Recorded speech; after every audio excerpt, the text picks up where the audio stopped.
Hello दोस्तों, आप सबका बहुत बहुत स्वागत है आपके अपने चैनल गणेशाय वर्ल्ड में। दोस्तों, आज की वीडियो में हम क्लास 11th केमिस्ट्री में जो परमाणु संरचना हमने स्टार्ट की थी, ठीक है, उसको आगे बढ़ाएंगे। ठीक है, तो दोस्तों इसका पार्ट फर्स्ट डल चुका है, ठीक है, और उसमें हमने काफी सारे कॉन्सेप्ट को समझा है, तो उसको आपको समझना पड़ेगा। ठीक है, तो यदि आपने उसको अभी तक नहीं देखा तो आप वीडियो के डिस्क्रिप्शन में उसका लिंक दिया है, आप उसको जाकर देख सकते हैं। तो आज की वीडियो में हम समस्थानिक पढ़ेंगे कि आइसोटॉप्स क्या होता है, संभारिक पढ़ेंगे कि आइसोबार्स क्या होता है, ठीक है, सम न्यूट्रॉनिक पढ़ेंगे, सम इलेक्ट्रॉनिक पढ़ेंगे। इन सब चीजों को आज हम कंप्लीट करने वाले हैं। ठीक है, तो दोस्तों सबसे पहले हम पढ़ते हैं। तो यदि हम इस समस्थानिक आइसोटॉप्स का वास्तविक मतलब जाने तो हमें तो ये नाम से ही समझ में आ रहा है, समस्थानिक मतलब समान स्थान पर। और समान स्थान पर कौन रह सकता है? जिसका परमाणु क्रमांक समान हो। परमाणु क्रमांक क्या हो? समान हो। वही एक स्थान पर समान स्थान पर रह सकता है, क्योंकि अलग अलग परमाणु क्रमांक वाले तो अलग अलग तत्व रखे हैं, जैसे कि हमने हमारे पेरियोडिक टेबल में देखा है। तो दोस्तों, जो समस्थानिक होता है वो समस्थानिक ऐसे तत्व होते हैं जिनके परमाणु क्रमांक समान होते हैं। परमाणु क्रमांक समान होते हैं, किंतु जो परमाणु भार होता है वो परमाणु भार भिन्न भिन्न होता है, या फिर हम ऐसा कह सकते हैं कि अलग अलग होता है। ठीक है, और अगली बात दोस्तों ये है कि जो समस्थानिक है वो एक ही तत्व के परमाणु हैं होते हैं। अब एक ही तत्व के परमाणु इसलिए होते हैं क्योंकि परमाणु क्रमांक क्या होता है? समान। अब परमाणु क्रमांक समान होगा तो एक ही तत्व के हो पाएंगे। वो अलग अलग तत्वों के यदि होंगे तो अलग अलग तत्वों का परमाणु क्रमांक अलग हो जाएगा, तो फिर ये समस्थानिक नहीं कहलाएगा। ठीक है, तो इसकी पूरी परिभाषा क्या निकल के जाती है? एक ही तत्व के ऐसे परमाणु जिनके परमाणु क्रमांक समान होते हैं किंतु परमाणु भार भिन्न भिन्न होते हैं, समस्थानिक कहलाते हैं। ठीक है, और दोस्तों जो समस्थानिक है, किसी भी तत्व का समस्थानिक हो उसको लिखने का रूप ये रहता है। ठीक है, तो यहां पर मैं लिख दे रहा हूं समस्थानिक। समस्थानिक लिखने का रूप। तो दोस्तों जो समस्थानिक लिखने का रूप है वो इस टाइप से रहता है। यहां पर एक नंबर होता है Z होता है और यहाँ पर एक नंबर होता है A। ठीक है, तो ये जो नंबर होगा यहाँ पर जो होगा वो होगा तत्व या समस्थानिक का संकेत, है ना, या ऐसा बोल सकते हैं तत्व का संकेत। तत्व का संकेत। ठीक है, और ये जो चीज होती है वो आप सभी को पता है क्या होता है? परमाणु भार। परमाणु भार। ठीक है, और ये चीज आपको पता है क्या होती है? परमाणु क्रमांक। परमाणु क्रमांक। ठीक है, तो आपको दोस्तों याद रखना है, अगर कोई इस टाइप से आपको इस क्रम में इस रूप में कोई तत्व मिलेगा तो ऊपर वाला उसका परमाणु भार होता है, नीचे वाला परमाणु क्रमांक होता है। ठीक है, जैसे मैंने आपके लिए एक फॉर्मूला, एक फॉर्म लिख दिया कि Na2311। 2311, तो इसका मतलब दोस्तों ये है कि जो सोडियम तत्व है, सोडियम तत्व का जो परमाणु क्रमांक है वो 11 है और सोडियम तत्व का जो परमाणु भार है वो है 23। ठीक है, तो आई होप कि आपको समझ में आया होगा। ये हमारे समस्थानिक लिखने का क्रम है। ठीक है, अब दोस्तों हाइड्रोजन, जैसे समस्थानिक की बात करें तो कौन कौन से समस्थानिक होते हैं उसकी बात करें तो दोस्तों जो हाइड्रोजन होता है, इसको उदाहरण के द्वारा बता रहा हूं। जैसे जो हाइड्रोजन है, हाइड्रोजन ऐसे लिख दो अभी, है ना, क्योंकि गैस के रूप में नहीं लिख रहा है। हाइड्रोजन के 3 समस्थानिक होते हैं। हाइड्रोजन के 3 समस्थानिक होते हैं। ठीक है, और 3 समस्थानिक हाइड्रोजन के कौन कौन से होते हैं? एक होता है क्या? प्रोटियम होता है। क्या होता है? प्रोटियम। प्रोटियम। ठीक है, और दूसरा क्या होता है दोस्तों? ड्यूटेरियम होता है। ड्यूटेरियम। ड्यूटेरियम। ठीक है, और तीसरा क्या होता है दोस्तों? ट्राइटियम होता है। क्या होता है? ट्राइटियम।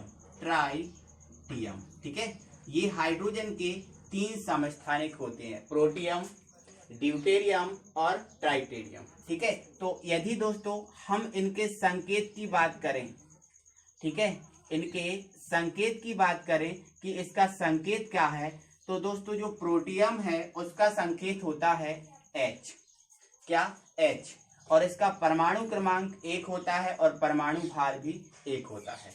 ड्यूटेरियम के संकेत की बात करें तो ड्यूटेरियम का जो संकेत होता है वो होता है D, क्या होता है D, और इसके परमाणु क्रमांक की बात करें तो 1 होता है और परमाणु भार की बात करें तो इसका परमाणु भार होता है 2। इसी प्रकार जो ट्राइटियम होता है, इस ट्राइटियम का जो संकेत होता है वो होता है T। ठीक है, इसका परमाणु क्रमांक 1 होता है और परमाणु भार होता है 3। ठीक है, और दूसरी बात दोस्तों, अगर हम इसको H के रूप में व्यक्त करें तो भी हमारा ये सही होगा। तो यहाँ पर हमें 1 2 है ना, तो यहाँ पर यदि 1 2 लिख दिया हमने, H के साथ 1 2 लिख दिया तो इसका मतलब भी क्या होता है, ड्यूटेरियम। ठीक है, तो ये भी हमारा ड्यूटेरियम है और वास्तविकता में ये ड्यूटेरियम है। ठीक है, और ट्राइटियम की बात करें दोस्तों, यदि ट्राइटियम को मैंने इस टाइप से लिख दिया हाइड्रोजन के रूप में 1 3, तो इसका भी मतलब क्या होता है, ट्राइटियम है। ठीक है, और वास्तविकता इसकी ये है ही। ठीक है, तो यदि हम दोस्तों इसमें इलेक्ट्रॉनों की संख्या की बात करें कि इसके इलेक्ट्रॉनों की संख्या क्या है, तो आप क्या कहोगे, इलेक्ट्रॉनों की संख्या। ठीक है, तो इलेक्ट्रॉनों की संख्या की अगर बात की जाए दोस्तों, तो इसमें जो इलेक्ट्रॉनों की संख्या है प्रोटियम में वो क्या है, आप बताओ। तो दोस्तों क्या है कि इलेक्ट्रॉनों की संख्या को मैंने पहले क्लियर कर दिया है कि जो परमाणु क्रमांक होता है वही इलेक्ट्रॉनों की संख्या होती है और वही प्रोटॉनों की संख्या होती है। ठीक है, तो यहाँ पर हमने देखा कि नीचे वाला क्या होता है, परमाणु क्रमांक होता है, तो ये परमाणु क्रमांक, तो परमाणु क्रमांक 1 है तो इलेक्ट्रॉनों की संख्या भी तो 1 निकलेगी, बोलो निकलेगी ना। ठीक है, अब यहाँ से परमाणु क्रमांक इसका भी 1 है तो इसमें भी इलेक्ट्रॉनों की संख्या 1 होगी, इसमें 1 है परमाणु क्रमांक तो इसमें भी इलेक्ट्रॉनों की संख्या क्या होगी, 1 होगी। ठीक है, अब यदि हम आगे प्रोटॉनों की संख्या की बात करें तो यहाँ से प्रोटॉनों की संख्या, तो दोस्तों यहाँ पर जो प्रोटॉनों की संख्या होगी वो भी 1 होगी, क्योंकि वो भी परमाणु क्रमांक जो होता है वही प्रोटॉनों की संख्या होती है, क्योंकि ये सब चीजें पिछली वीडियो में मैंने क्लियर कर दी हैं। ठीक है, तो इसका प्रोटॉन की संख्या 1, इसमें प्रोटॉन की संख्या 1 हो जाएगी और इसमें प्रोटॉनों की संख्या 1 हो जाएगी। ठीक है, चलो अब आपको बतानी है कि इसमें न्यूट्रॉनों की संख्या कितनी है, न्यूट्रॉनों की संख्या कितनी है। ठीक है, तो दोस्तों आप ये बताइए कि जो न्यूट्रॉनों की संख्या है वो कैसे निकालते हैं। ठीक है, तो आपने दोस्तों एक चीज तो पढ़ के रखी है कि जो परमाणु द्रव्यमान होता है, मतलब जो A होता है वो किस किस के इक्वल होता है, प्रोटॉन और न्यूट्रॉन की संख्या का योग होता है। किसी भी तत्व का जो परमाणु भार होता है, परमाणु भार को हम A से व्यक्त करते हैं, पिछली वीडियो में ये सब चीजें क्लियर आपको कर दी हैं। परमाणु भार जो होता है वो प्रोटॉन और न्यूट्रॉन की संख्या का क्या होता है, योग होता है, बोलो होता है क्या। ठीक है, अब ये परमाणु भार का मतलब इसका योग होता है, तो यदि हम इसमें से न्यूट्रॉन की संख्या निकालें तो इसको इधर भेज देंगे तो A माइनस पी बराबर क्या निकल के आएगा, N निकल कर आएगा। मतलब दोस्तों हमारा ये है कि यदि परमाणु भार में से प्रोटॉन की संख्या को घटा दिया जाए तो न्यूट्रॉन की संख्या हमें प्राप्त हो जाएगी। तो यहाँ पर परमाणु भार इसका कितना है, 1 है, 1 में से 1 ये परमाणु क्रमांक है या प्रोटॉनों की संख्या है, तो 1 में से 1 को घटा दो तो न्यूट्रॉन की संख्या क्या निकल के आएगी, यहाँ पर 0 निकल कर आएगी। ठीक है, अब यहाँ पर परमाणु भार कितना है, 2 है, और प्रोटॉन की संख्या या इलेक्ट्रॉन की संख्या या परमाणु क्रमांक कितना है, 1 है, तो 2 में से 1 को घटा दो तो कितना बच जाएगा, 1 बच जाएगा। यहाँ पर न्यूट्रॉनों की संख्या कितनी है, 1 है। अब यहाँ पर यदि हम बात करें तो यहाँ पर परमाणु भार 3 है और प्रोटॉन की संख्या कितनी है, 1 है, तो 3 में से 1 को घटा देंगे तो हमें क्या प्राप्त हो जाएगा, न्यूट्रॉन की संख्या। तो 3 में से 1 को घटाया तो क्या प्राप्त हुआ, हमें 2। तो ये दोस्तों इसके न्यूट्रॉन की संख्या हुई। तो दोस्तों आपको याद रखना है कि हाइड्रोजन के कितने समस्थानिक होते हैं, 3 समस्थानिक होते हैं। जिसमें से पहला होता है प्रोटियम, दूसरा होता है ड्यूटेरियम और तीसरा होता है ट्राइटियम। तो दोस्तों लगभग जो हमारे आवर्त सारणी में 118 तत्व हैं, इन 118 तत्वों में सभी के 2 या 3 समस्थानिक जरूर होते हैं, जिसमें से एक पॉइंट आपको याद रखना है कि जो पोलोनियम होता है, एक पोलोनियम तत्व है पी ब्लॉक का, उस पोलोनियम के सबसे अधिक समस्थानिक हैं जो है 27। क्या है? 27। ए पॉइंट आपको याद रखना है, ठीक है। सबसे अधिक समस्थानिक कितने किसके हैं? पोलोनियम के। और कितने हैं? 27। चलो ये हाइड्रोजन के समस्थानिक हो गए। इस प्रकार से दोस्तों जो कार्बन होता है उस कार्बन के भी समस्थानिक होते हैं, ठीक है। क्या बोला मैंने? कार्बन होता है ना, उस कार्बन के भी समस्थानिक होते हैं। और कार्बन के दोस्तों 3 समस्थानिक होते हैं। कितने होते हैं? 3, ठीक है। अब कार्बन के 3 समस्थानिक है जिनका नाम कुछ नहीं है, नाम नहीं है, ठीक है। नाम उनका नहीं है, नाम तो उनका कार्बन ही है, लेकिन उनका समस्थानिक है। कैसे? अब 3 समस्थानिक कौन से होते हैं? एक होता है C612, दूसरा होता है C613 और तीसरा होता है C614। ये कार्बन के 3 समस्थानिक होते हैं। किसके? कार्बन के 3 समस्थानिक होते हैं। एक C612, C613 और C614। अब बोलो इनका नाम क्या है? तो नाम नहीं दोस्तों, नाम तो इनका कार्बन ही है। इसका भी कार्बन है, इसका भी कार्बन है और इसका भी कार्बन है, ठीक है। तो अब हमें इसमें प्रोटॉन की संख्या, परमाणु भार, इलेक्ट्रॉन की संख्या, न्यूट्रॉन की संख्या आप निकाल के बताइए, ठीक है। तो हम पहले आपको जो परमाणु भार है वो बताना है आपको, फिर जो परमाणु क्रमांक है वो बताना है, जेडी होता है ना परमाणु क्रमांक। इसके बाद इलेक्ट्रॉन की संख्या बताना है, इसके बाद आपको प्रोटॉन की संख्या बताना है, इसके बाद आपको न्यूट्रॉन की संख्या बताना है, ठीक है। तो देखो इधर दोस्तों, इसका परमाणु भार कितना होगा? बोलो 12 होगा, क्योंकि ऊपर वाला क्या होता है? परमाणु भार होता है। तो परमाणु भार यहाँ पर क्या हुआ? 12 हो गया।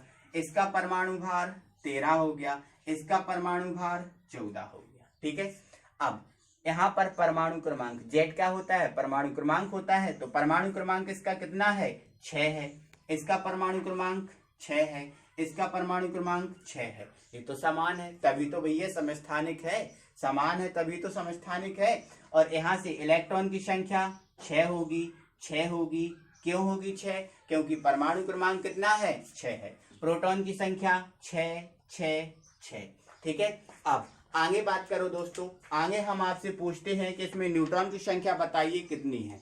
तो कुछ नहीं करना ना दोस्तों, परमाणु जो भार है उसमें से प्रोटॉन की संख्या को घटा दो। परमाणु भार क्या है? 12 है। प्रोटॉन की संख्या कितनी है? 6 है। तो 12 में से 6 को घटा दो, 6 बचा। यहाँ से 13 में से 6 को घटा दो, 7 बचा। यहाँ से 14 में से 6 को घटा दो, 8 बचा। तो यहाँ से हमारे पास न्यूट्रॉन की संख्या निकालना आ गई। तो आई होप दोस्तों कि ये समस्थानिक से संबंधित आपको ये सभी चीजें क्लियर हो गई। दोस्तों अब हम बात करते हैं समभारिक की। ये दोस्तों इस समभारिक का हमें मतलब नाम से ही समझ में आ रहा है, समान भार, मतलब जिनका भार समान होता है उन्हें क्या बोलते हैं? समभारिक। जैसे दोस्तों हम ये 3 तत्व उठाते हैं, पहला हमारा है आर्गन तत्व, दूसरा हमारा है पोटेशियम तत्व और तीसरा हमारा है कैल्शियम तत्व।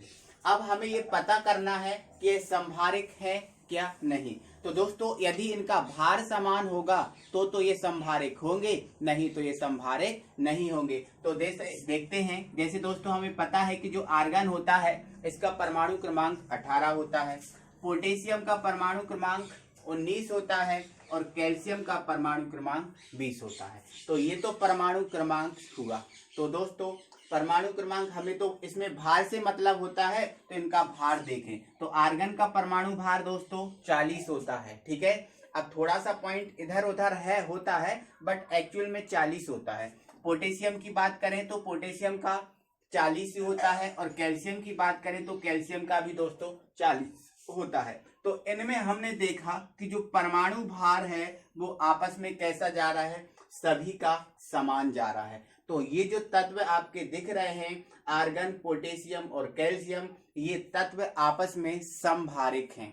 क्या है, आपस में समभारिक। और यदि इनमें परमाणु क्रमांक समान होता तो ये क्या कहलाते, समस्थानिक। क्लियर है, ठीक है। अब आगे थोड़ी सी इस पे हम बात करें दोस्तों, तो इसकी पहले परिभाषा देखो। तो परिभाषा क्या हो जाएगी, ऐसे तत्व जिनके परमाणु भार समान होते हैं किंतु परमाणु क्रमांक भिन्न भिन्न होते हैं समभारिक कहलाते हैं। ठीक है, अब आप इसमें परमाणु भार निकाल दो, परमाणु क्रमांक निकाल दो, इलेक्ट्रॉनों की संख्या निकाल दो, प्रोटॉनों की संख्या निकाल दो। ठीक है, चलो इसके बाद हम देखते हैं। तो ये परमाणु क्रमांक क्या होता है, सॉरी परमाणु भार ए होता है, परमाणु क्रमांक Z होता है, प्रोटॉन की संख्या, इलेक्ट्रॉन की संख्या E होती है, प्रोटॉन की संख्या P होती है और न्यूट्रॉन की संख्या क्या होती है, N। ठीक है, चलो इसमें निकाल के बताओ। तो परमाणु भार कितना है, 40 है, जो कि क्या है, तीनों में समान है। ठीक है, परमाणु क्रमांक इसका 18 है, इसका 19 है, इसका 20 है। ठीक है, अब इलेक्ट्रॉनों की संख्या तो वही संख्या होती है जो प्रोटॉन सॉरी परमाणु क्रमांक होता है। तो परमाणु क्रमांक 18, तो ये भी 18, ये भी, हाँ ये कितना है इसका परमाणु क्रमांक 19, तो ये 19 और ये क्या हो जाएगा, 20 हो जाएगा। ठीक है, तो यहाँ पर क्या है, ये यहाँ पर बोलो दोस्तों, यहाँ पर क्या है, ये 18 ही आएगा, यहाँ पर ये 19 ही आएगा, यहाँ पर ये 20 ही आएगा। अब न्यूट्रॉन की संख्या आपको निकाल कर बतानी है। तो दोस्तों 18, देखो न्यूट्रॉन की संख्या हम कैसे निकालते हैं, परमाणु भार होता है उसमें से प्रोटॉन की संख्या को घटाकर निकालते हैं। तो यहाँ से आप परमाणु भार में से प्रोटॉन की संख्या घटा दो, तो 40 में से 18 को घटा देंगे तो 22 प्राप्त हो जाएगा। 40 में से 19 को घटा देंगे तो 21 प्राप्त हो जाएगा और 40 में से 20 को घटा देंगे तो आपको प्राप्त हो जाएगा 20। ठीक है, तो यहाँ पर न्यूट्रॉन की संख्या क्या है, अलग अलग है, यहाँ पर न्यूट्रॉन की संख्या अलग अलग है। ठीक है, और यहाँ पर केवल क्या समान है, परमाणु भार। क्लियर है आपको, ठीक है। और बाकी दोस्तों इसमें जो प्रोटॉन की संख्या, हाँ प्रोटॉन की संख्या, इलेक्ट्रॉन की संख्या और परमाणु क्रमांक तीनों आपस में कैसे हैं, समान है। और ऐसा ही समान हमने उसमें भी देखा था, जो समस्थानिक था उसमें भी प्रोटॉन की संख्या, परमाणु क्रमांक, इलेक्ट्रॉन की संख्या, ये सब उसमें भी समान थे। तो आई होप कि आपको ये समझ में आया होगा। तो दोस्तों इसके बाद आपको एक होमवर्क है कि आपको समभारिक और समस्थानिक में अंतर स्पष्ट करना है। चाहे तो आप इसका स्क्रीनशॉट ले सकते हैं, मैं इसको हटा रहा हूँ अब। ठीक है, चलो अब हम दोस्तों बात करते हैं समस्थानिक एवं समभारिक में अंतर पर। तो दोस्तों जो समस्थानिक और समभारिक है मैंने दोनों को समझा दिया है, अब आप इसका अंतर करके बताइए। ठीक है, चलो यहाँ पर हम समस्थानिक को लिख देते हैं और यहाँ पर हम बताते हैं आपको समभारिक। समभारिक, तो अब इसमें आप दोस्तों डिफरेंस बताइए। तो दोस्तों आपको पता है समस्थानिक, मैंने आपने पढ़ा है कि एक ही तत्व के परमाणु होते हैं, ये एक ही तत्व के परमाणु होते हैं और ये अलग अलग तत्वों के परमाणु होते हैं ना। तो आप पहला पॉइंट क्या लिख दोगे, यह एक ही तत्व के परमाणु होते हैं, यह एक ही तत्व के परमाणु होते हैं, लेकिन ये अलग अलग तत्व के परमाणु होते हैं। कोई दिक्कत? चलो दूसरा पॉइंट आप क्या लिख दोगे इसमें कि इसमें समस्थानिक में परमाणु क्रमांक समान होता है किंतु परमाणु भार अलग अलग होता है। इसमें आप क्या लिख दोगे, समभारिक में परमाणु भार समान होता है किंतु परमाणु क्रमांक अलग अलग होता है। ठीक है, ओके। तीसरा पॉइंट दोस्तों आप ये लिखोगे कि जो समस्थानिक हैं, एक चीज समझ के रखना दोस्तों, समस्थानिक हैं, समस्थानिक मतलब एक ही तत्व के परमाणु होते हैं, एक ही तत्व के परमाणु होते हैं और ये होते हैं अलग अलग तत्वों के परमाणु।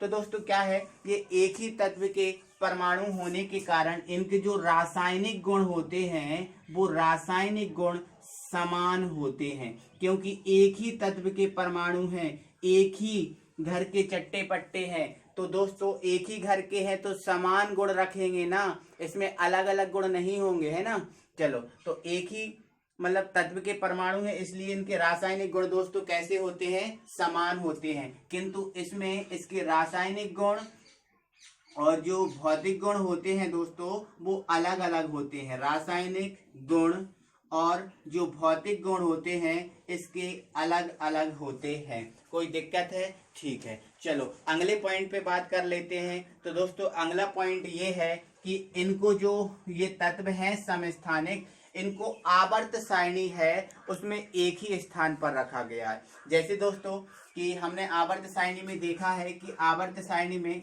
जो पहला तत्व है वो क्या है? हाइड्रोजन है। क्या है? हाइड्रोजन। तो दोस्तों जो हाइड्रोजन के समस्थानिक है तीनों, प्रोटियम, ड्यूटेरियम और ट्राइटियम, तीनों यहीं पर रखे हैं, लेकिन आपको दिखते नहीं है कि आपको शो नहीं किया गया कि यहाँ पर हाइड्रोजन भी रखा गया है, प्रोटियम भी रखा गया है, ड्यूटेरियम भी रखा गया है, ट्राइटियम भी रखा है, लेकिन रखे हैं दोस्तों उन्होंने एक ही स्थान पर, आपको दिखते नहीं है। लेकिन आपको पूरी डिटेल में जाएंगे तो आपको बताएंगे वो डिटेल में कि हमने इनको एक ही स्थान पर रखा है। तो पांचवा पॉइंट हमारा जो फोर्थ पॉइंट है उसको क्या लिख सकते हैं कि समस्थानिक को एक ही स्थान पर रखा गया है, एक ही स्थान पर रखा गया है। ठीक है, लेकिन संभारिक में हमने देखा है कि जैसे आर्गन को कहीं और रखा है, आर्गन को अक्रिय गैसों में रखा है, अक्रिय गैस है ना दोस्तों। पोटेशियम को एस ब्लॉक में रखा गया है और कैल्शियम को एस ब्लॉक के दूसरे ग्रुप में रखा गया है, मतलब इसमें ये अलग अलग रखे गए हैं, है ना। तो यहाँ पर हम लिख सकते हैं कि इन्हें आवर्त सारणी में अलग अलग स्थान दिया गया है। क्या लिख सकते हैं? अलग अलग स्थान दिया गया है, अलग अलग स्थान दिया गया है। ठीक है, ये आपके 4 पॉइंट हो गए। अब 5वां पॉइंट आपको लिखना है, तो आप 5वां पॉइंट इसके उदाहरण का लिख सकते हैं। कैसा? कि इसके उदाहरण क्या हो जाएगा? H11, H12, H13, ये इसका एग्जाम्पल हो जाएगा। अब इसका एग्जाम्पल लिखना है तो आर्गन हो जाएगा, पोटेशियम हो जाएगा, कैल्शियम हो जाएगा, 18, 19, 20, यहाँ पर ये 40, 40, 40, ये इसका एग्जाम्पल लिखना। ठीक है, तो दोस्तों आपको एक होमवर्क और है कि आपको जो संभारिक है इस संभारिक का और एग्जाम्पल निकाल के लाना है और मुझे कमेंट बॉक्स में बताना है कि सर संभारिक का एक एग्जाम्पल ये भी है। ठीक है, तो दोस्तों ये संभारिक और समस्थानिक हुआ। इसके बाद हम आपको बताते हैं सम न्यूट्रॉनिक। तो दोस्तों अब हम बात करते हैं सम न्यूट्रॉनिक की। तो सम न्यूट्रॉनिक मतलब इसमें न्यूट्रॉनों की संख्या क्या होगी? समान होगी। तो अलग अलग तत्वों के ये परमाणु होंगे और ये अलग अलग तत्वों के ऐसे परमाणु होते हैं जिनमें न्यूट्रॉनों की संख्या समान होती है। क्या होती है? समान। उन्हें हम क्या बोलते हैं? सम न्यूट्रॉनिक। तो आप सम न्यूट्रॉनिक ढूंढिए कि सम न्यूट्रॉनिक क्या हो सकते हैं। तो दोस्तों एक मैंने उठाया है ऑक्सीजन। क्या उठाया है? ऑक्सीजन, जिसका परमाणु क्रमांक 8 होता है और परमाणु भार 16 होता है। दोस्तों दूसरा मैंने तत्व उठा के रखा है कार्बन का एक समस्थानिक। कार्बन का एक समस्थानिक जो होता है C614, ये मैंने आपको समस्थानिक बताया। उसी प्रकार दोस्तों मैं एक नाइट्रोजन का समस्थानिक उठा रहा हूं। अब वो उठा रहा हूं 716। ठीक है, ये मैंने, या फिर मैं दोस्तों 715, ये वाला समस्थानिक मैंने नाइट्रोजन का उठा लिया। दोस्तों आप अपने अकॉर्डिंग समस्थानिक उठा सकते हो, है ना। कि तो एटलीस्ट 3 समस्थानिक, दो तो आप एटलीस्ट समस्थानिक लिख ही सकते हो। ठीक है, अब आपको थोड़ा सा डाउट आ रहा होगा, सर ये तो सही है, ऑक्सीजन का परमाणु क्रमांक 8 होता है, परमाणु भार 16 होता है, बट दोस्तों कार्बन का जो परमाणु क्रमांक 6 होता है, सर परमाणु भार इसका 14 नहीं होता, 12 होता है। तो भाई आप समझ लो मैंने इस कार्बन का एक समस्थानिक उठाया है ना। क्या उठाया है? समस्थानिक। समझ में आया आपको? ठीक है, चलो इसके बाद नाइट्रोजन का भी दोस्तों 14 होता है परमाणु भार, लेकिन मैंने समस्थानिक उठाया है, इसलिए यहाँ पर मैंने क्या लिखा? 15। अब मुझे बस इसमें ये चेक करके बताना है कि ये सम न्यूट्रॉनिक है या नहीं। आपको समझ में आ रहा है? ठीक है, तो सम न्यूट्रॉनिक होंगे अगर तो इसमें न्यूट्रॉन की संख्या होगी वो क्या आएगी? समान आनी चाहिए। ठीक है, तो न्यूट्रॉन की संख्या को हम निकालते कैसे हैं? परमाणु भार में से परमाणु क्रमांक को घटा के, तो 16 में से 8 घटा दो, क्या बच जाएगा? 8। 14 में से 6 घटा दो 8 बच जाएगा। 15 में से 7 घटा दो 8 बच जाएगा। इसमें न्यूट्रॉनों की संख्या क्या है, समान है, इसलिए क्या कहलाएगा, सम न्यूट्रॉनिक। समझ में आया आपको। आपको कहीं भी कोई भी आपको एग्जाम्पल मिल जाए, जैसे आपको मिल जाए O8 16, ठीक है, N8 23 है ना, सॉरी Na कर दिया मैंने, ठीक है, Na कर दिया, और मैंने कर दिया है यहाँ पर फास्फोरस 15 20, ठीक है। अब इससे मैं पूछ लिया कि बोलो ये सम न्यूट्रॉनिक है, तो आप चेक करोगे 8 में से 8 जाएंगे 8, न्यूट्रॉन की संख्या 8, 23 में से 8 जाएंगे तो 15, यहाँ से 20 में से 15 जाएंगे तो 5, यहाँ पर न्यूट्रॉन की संख्या 8 है, यहाँ पर 15 है, यहाँ पर 5 है, मतलब ये सम न्यूट्रॉनिक नहीं हो सकता। तो आप ये समझोगे, ठीक है। तो आप चेक कर सकते हो कि कौन सा सम न्यूट्रॉनिक है, कौन सा संभारिक है, कौन सा समस्थानिक है, ठीक है। तो ये आपका इसका एग्जाम्पल हो गया। आप और भी एग्जाम्पल अपने पीरियोडिक टेबल को देखें और बना सकते हैं, ठीक है। तो दोस्तों इसके बाद मैं आपको बात कर रहा हूं सम इलेक्ट्रॉनिक। क्या, सम इलेक्ट्रॉनिक। तो सम इलेक्ट्रॉनिक तो आप खुद बनाएंगे, सम इलेक्ट्रॉनिक, ठीक है। आइसो इलेक्ट्रॉनिक, ठीक है। तो दोस्तों आइसो इलेक्ट्रॉनिक का मतलब, सम इलेक्ट्रॉनिक का मतलब जिसमें इलेक्ट्रॉनों की संख्या क्या हो, समान हो, है ना। तो ये भी अलग अलग परमाणु के होंगे, अलग अलग तत्वों के होंगे, ठीक है। तो अलग अलग तत्वों के ऐसे परमाणु जिनमें इलेक्ट्रॉनों की संख्या समान होती है, उसे हम क्या बोलेंगे, सम इलेक्ट्रॉनिक। क्या बोलेंगे, सम इलेक्ट्रॉनिक, ठीक है। चलो अब हम आपको सम इलेक्ट्रॉनिक का एग्जाम्पल बताते हैं, ठीक है। चलो जैसे दोस्तों मैंने यहां पर लिख दिया O2 माइनस, यहां पर हमने लिख दिया P5+, यहां पर हमने लिख दिया Na1+। अब हम आपसे पूछते हैं, बताइए ये सम इलेक्ट्रॉनिक है या नहीं। तो आप चेक करेंगे इसमें इलेक्ट्रॉनों की संख्या। तो दोस्तों आप सभी को पता है कि इसमें जो ऑक्सीजन होता है उसका परमाणु क्रमांक 8 होता है, फास्फोरस होता है इसका परमाणु क्रमांक 15 होता है, नाइट्रोजन होता है, सोडियम होता है उसका परमाणु क्रमांक 11 होता है। इतना तो आपको पता है। आपको चेक करना है सम इलेक्ट्रॉनिक, तो आप इसमें इलेक्ट्रॉन की संख्या बताएंगे। तो दोस्तों आपको पता है परमाणु क्रमांक इसका कितना होता है, 8 होता है। और इस O2- का मतलब क्या है, इस O2- का मतलब दोस्तों इतना है कि इसने 2 इलेक्ट्रॉन किसी से लेकर रखे हैं। मैं आपको पहले चीजें क्लियर कर चुका हूं कि ऋणात्मक मतलब लेना, ऋणी मतलब लेके रखना, और प्लस मतलब दे के रखना। अब यहाँ पर 2- रखा है, मतलब इसने 2 इलेक्ट्रॉन किसी से लेके रखे हैं। अब 2 इलेक्ट्रॉन किसी से लेके रखे हैं,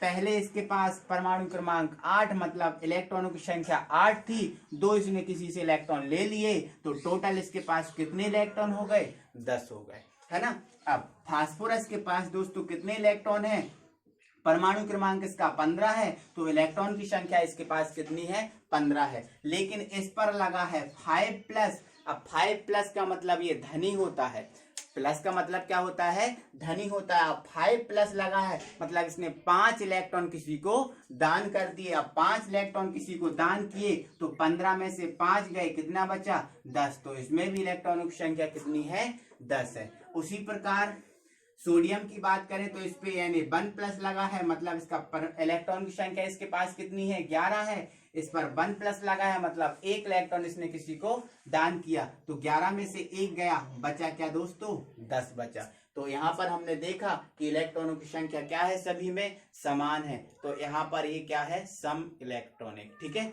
इसी प्रकार दोस्तों आपको एक एग्जाम्पल देता हूं, आप मुझे करके बताएंगे कमेंट बॉक्स में। S2- Cl1- और नेक्स्ट है हमारा K+।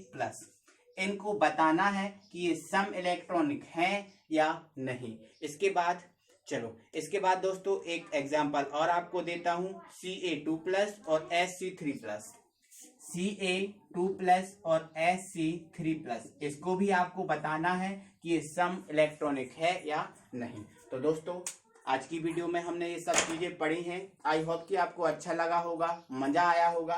तो दोस्तों वीडियो को लाइक कीजिए। आप यदि नए व्यूअर हैं तो चैनल को सब्सक्राइब कीजिए और बेल आइकन को प्रेस कीजिए ताकि आपके पास समय समय से नोटिफिकेशन पहुंचती रहे। Thank you very much.